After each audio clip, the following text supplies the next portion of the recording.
Killing Floor 3 was developed and published by Tripwire Interactive, and it launched on July 24th, 2025 for PC, PS5, and Xbox. It's a co-op PVE first-person shooter where you face waves of zombie-like enemies called Zeds, and it's playable solo or in squads up to 6 players.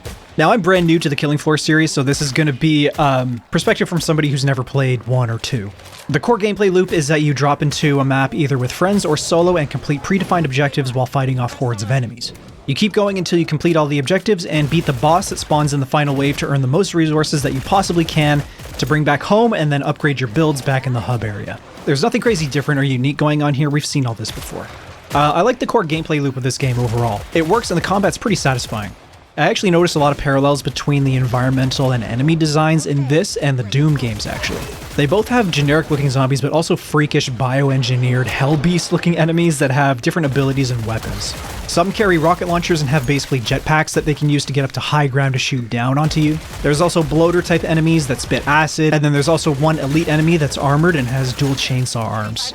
This one has a weak spot in his chest, but he can use his arms to cover it up, and he can be pretty tanky. He's definitely one of the more annoying enemies in my opinion.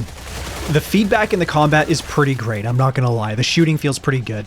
There's an advanced gore system in the game that shows the enemies falling to pieces as you shoot them up, which feels awesome. Headshots are definitely king until you see the tankier enemies with specific weak spots, and then you're better off shooting them there. After a while, I kind of adjusted my playstyle, and I found myself headshotting the weaker mobs with my pistol to save ammo for my primaries, and then I use my primaries, my 2 long guns, to take out the mid-sized and elite enemies. Bosses are basically big bullet sponges. It's the typical game of dumping as much ammo as you can into their weak spots while avoiding their powerful attacks. Nothing really revolutionary or complex here either. I did like their designs though. I encountered 2 in my time playing. One was a beast-like enemy with 2 rocket launcher arms and a gigantic like Final Fantasy blade sticking out of its head that it would use to swipe at me once it got close. It also had a smokescreen ability that it used to break line of sight when it tried to flank, and it actually caught me off guard a couple of times. It actually tricked me. The second boss was a queen-type monster. It would spawn in lots of smaller crawly enemies to overwhelm me.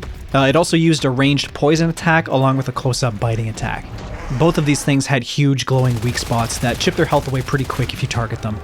So you fight those things at the very end of the level once you've fought through all the waves of smaller enemies.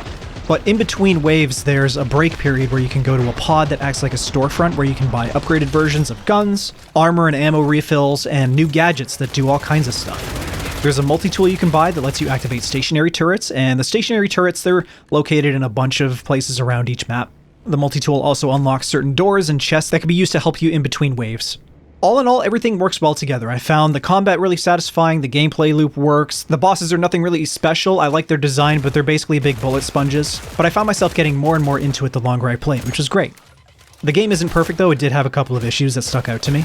Performance can be spotty sometimes. For me, on an RTX 4080 and a Ryzen 7 7800X3D, frame rates were great. I was getting lots of frames, even at max settings with DLSS set to DLAA. But periodically I'd get these horrible stutters, like hitches that would last a full second, or like multiple smaller stutters that happened one after the other really quickly. I don't know where these came from, but they were definitely enough to pull me out of the experience and interrupt my flow. It was especially really jarring whenever they happened in the middle of combat. It just really broke up the flow for me.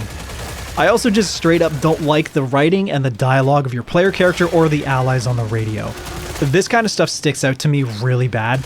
During combat, your character is constantly spewing cringy one-liners and taunts, and the radio people help to guide you through the levels and explain the objectives, which is really nice. But they're also spamming one-liners and overly snarky dialogue that sounds like it came straight out of the newest Ant-Man movie or something.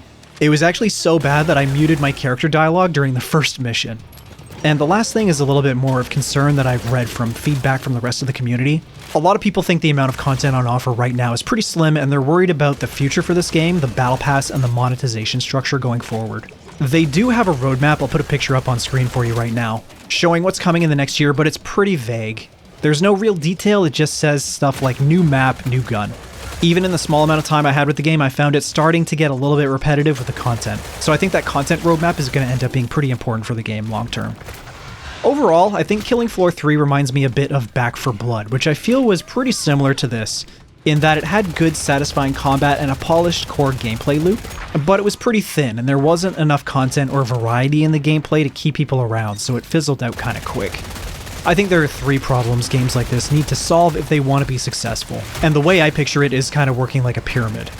On the first level, you have repetitiveness. Play the same map, fight the same enemies, and use the same gear for too long and it gets stale, obviously.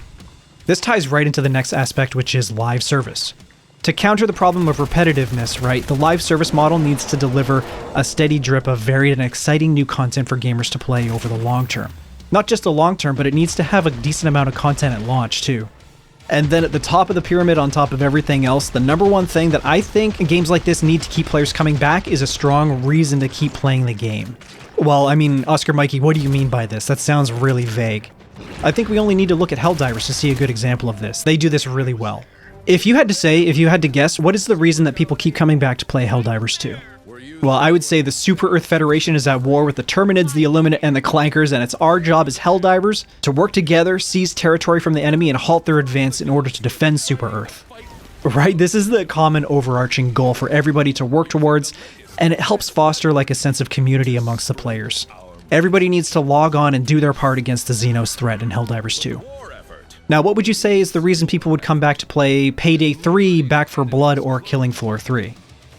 I'm not really sure. I don't think I can come up with an answer for that. I simply don't think that these games have the same pull that Helldivers has.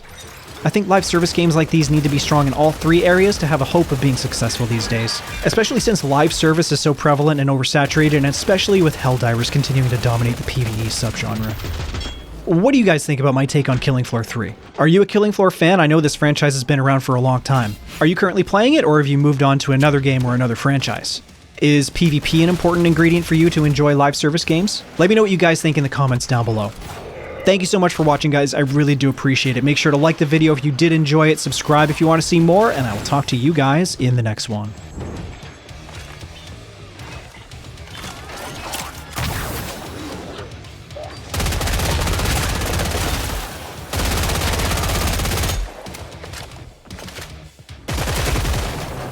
All right, give yourself a break.